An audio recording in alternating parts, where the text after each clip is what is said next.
కుల్లా చెప్తున్నారు ఎమ్మెల్యేలు 10 మంది ఆ పార్టీలో చేరినాక కాంగ్రెస్ పార్టీలో చేరినాక వాళ్ళు మాట్లాడిన మాటలు వాళ్ళ నోట్లకెళ్ళి వచ్చిన మాటలు మైక్లో చెప్పిన మాటలు బొచ్చెడు ఉన్నాయి. ఆ కడియం శ్రీహరి గారు అని ఒక పెద్ద మనిషి ఉన్నాడు స్టేషన్ కాన్పూర్లో. ఆయననైతే ఓపెన్గా చెప్పిండు ఏమని, నేను అభివృద్ధి కోసం కాంగ్రెస్ పార్టీలో చేరినా అని చెప్పి కుల్లా చెప్పిండు. అట్లాగే పోచారం శ్రీనివాసరెడ్డి గారు మన ప్రభుత్వంలో 5 ఏళ్ళు మంత్రి 5 ఏళ్ళు మరి స్పీకర్.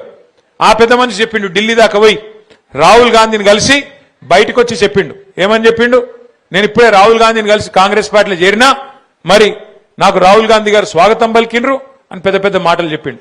కానీ ఇలా ఇద్దరు పెద్ద మనుషులు ఇటు శ్రీనివాసరెడ్డి గారు అటు కడియం శ్రీహరి గారు ఇద్దరు కూడా స్పీకర్ ముంగట పోయి పచ్చి అబద్ధాలు చెప్తున్నారు.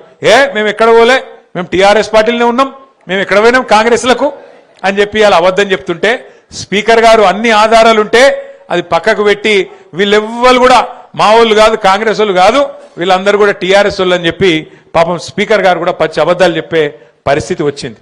అంటే ఈ మాట మీకు ఎందుకు చెప్తున్నా అంటే రాజకీయాల్లో ఇలా అట్లా తయారైంది పరిస్థితి. నిజంగా ఎమ్మెల్యేలను చూస్తే నాకు జాలి కలుగుతా ఉన్నది, స్పీకర్ గారిని చూస్తే కూడా జాలి కలుగుతా ఉన్నది.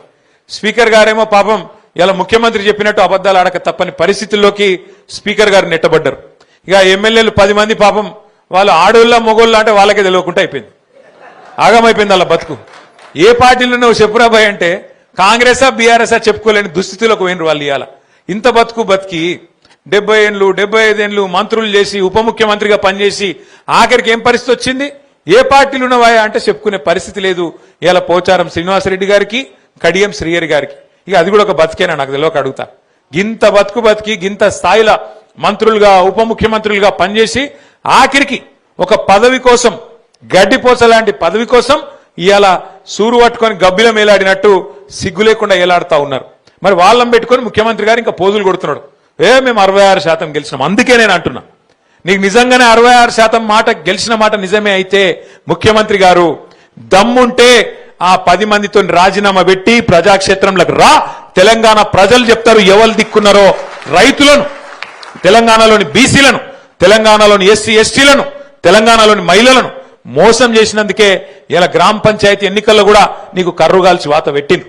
నీవు ఒప్పుకున్నా ఒప్పుకోకపోయినా సర్వసాధారణంగా ఎప్పుడేం జరుగుతుంది, ప్రతిపక్షంలో ఉన్న వాళ్లకు జనరల్ గా ప్రజలు లోకల్ బాడీ ఎలక్షన్స్ లో స్థానిక సంస్థల ఎలక్షన్ల పెద్దగా ఓట్లు వేయరు నిజానికైతే. ఎందుకంటే ప్రభుత్వంలో ఉన్నోళ్ళు అయితే ఏమైనా పనులు అయితే ఏమో అనుకుంటారు. కానీ ఇవాళ తెలంగాణలో ఏం జరుగుతున్నది, ఇవాళ ముఖ్యమంత్రి గారు ఊరూరు తిరిగినా జిల్లా జిల్లా తిరిగి ప్రచారం చేసినా 2 సంవత్సరాల విజయోత్సవం పేరిట పరోక్షంగా ఎన్నికల ప్రచారం చేసినా కాంగ్రెస్ పార్టీ నాయకులు బెదిరించినా అధికార యంత్రాంగాన్ని అడ్డం పెట్టుకొని చాలా దుర్మార్గమైన పనులు చేసినా ప్రజలు మాత్రం స్పష్టంగా ఉన్నారు. మళ్ళా కేసీఆరే రావాలే, మళ్ళా గులాబీ జెండానే ఎగరాలే, మళ్ళా పల్లెళ్ళు బాగుపడాలి అంటే ఖచ్చితంగా మళ్ళీ బీఆర్ఎస్ఏ రావాలి అనే ఆలోచనతోని ఇవాళ సిరిసిల్లలో ఇచ్చిన తీర్పు మీకు ఒక నిదర్శనం అని చెప్పి నేను విజ్ఞప్తి